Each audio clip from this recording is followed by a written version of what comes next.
El tema a tratar es los residuos eléctricos y electrónicos, una problemática ambiental, política, técnica y legislativa que presentan el biólogo Arturo Chico Navarrete, Jesús Humberto Bruno Toledano y el maestro en ciencias Eber Honorato Cervantes. La problemática ambiental radica en la toxicidad de los componentes de estos residuos determinados por los retardantes de flama que se utilizan como aditivos de plásticos, circuitos eléctricos y electrónicos para reducir la inflamabilidad de los materiales, evitar la propagación de la flama y reducir en posible los daños. Esta gestión es trabajo de la Secretaría de Medio Ambiente, la Profepa, y con la participación de algunas empresas privadas y de la propia sociedad. Dicha problemática radica en el desconocimiento de la producción nacional, la importación, la venta y el destino final de estos residuos, que también está unado a la poca capacidad técnica para su clasificación, recuperación y componentes. Por ende, el destino final se desconoce de muchos de ellos, lo que sustenta el hecho de decir que hay una problemática de salud y ambiental. La producción de los residuos que se estudia desde 2014 por Walden hasta 2018 nos dice que en 2014 se produjeron 14.800.000 toneladas mundialmente y en México 958.000. De 14 a 18 se produjeron 848.000 toneladas en México. La problemática legislativa pues radica en la falta de claridad en la responsabilidad de los sectores involucrados, una no muy adecuada categoría de los grupos y las personas que se dedican a esto pues desconocen los efectos que puede causar a su salud por las sustancias tóxicas que pueden dañar severamente a dicha salud. La legislación en este sentido pues va desde la Ley General de Equilibrio Ecológico, la Ley para la Gestión Integral de los Residuos, las normas que lo sustentan y en relación con los convenios internacionales como el de Estocolmo, Basilea, Rotterdam y Minamata. En la norma oficial 61 se establece la clasificación de los residuos de manejo especial y se determina cuáles están sujetos a un plan de manejo. Dentro de estos están los residuos y aparatos eléctricos y electrónicos. En su inciso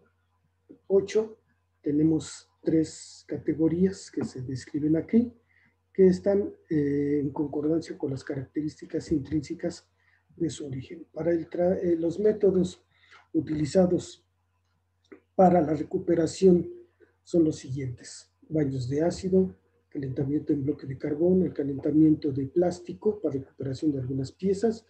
extraer el tóner o los cartuchos, la incineración de cables y materiales y el desmantelamiento por métodos rudimentarios. Una de las problemáticas en el proyecto de reciclado que trabaja en la Semana de la Secretaría de Comunicaciones y Transportes, pues señalaremos el apagón analógico, que es del 31 de diciembre de 2015, en donde se reporta más o menos 100.000 toneladas de plomo y que la sociedad se manifiesta en que no ha habido una claridad en el tratamiento de estos residuos, porque también tampoco se especifica en el programa de transición de la televisión digital las responsabilidades de los diferentes sectores. En 2010, digamos, las incautaciones que se llevan a cabo, aquí se señalan algunas,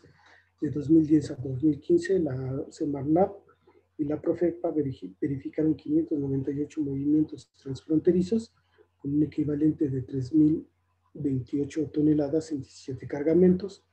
Por otra parte, en 2015, 19 toneladas en Altamira, Tamaulipas. 2016, China notifica a México de un cargamento ilegal de 21.6 toneladas. En Veracruz, en 2017, 15.745 toneladas. Y en 2017 también 12.272 toneladas en el puerto de Manzanillo. Hay algunas instituciones comprometidas con el medio ambiente que participan en esta actividad, como es la UAM, el Instituto Politécnico Nacional, la Cámara Mexicana de la Industria y la Construcción, el Instituto Tecnológico de Estudios Superiores de Monterrey, el test en el reciclado de International y REMSA también. El reciclatón lo divide en 5 categorías, los residuos, aquí se muestran en A, B, C y D, y también del reciclatón no ha tenido mucho éxito, ya que en 2016 a 2017 se atendieron 5.346 personas y 4.608 personas, que si lo comparamos con el censo de 2015, pues decimos que solamente se atendieron a 0.0603 y 0.062% de las personas. Como conclusión, pues podemos decir que deberá de definirse las categorías de los residuos, la creación de un inventario que sea actualizado y con mucha certidumbre, incentivar programas para el manejo integral de los residuos a nivel nacional, establecer puntos concretos de acopio, emitir bonos para la entrega del aparato viejo y comprar uno nuevo, el financiamiento de estímulos a la creación de una nueva empresa, la difusión de un consejo técnico para el correcto manejo de los equipos y finalmente incluir entre ellos a los juguetes y equipos de entretenimiento. Muchas gracias.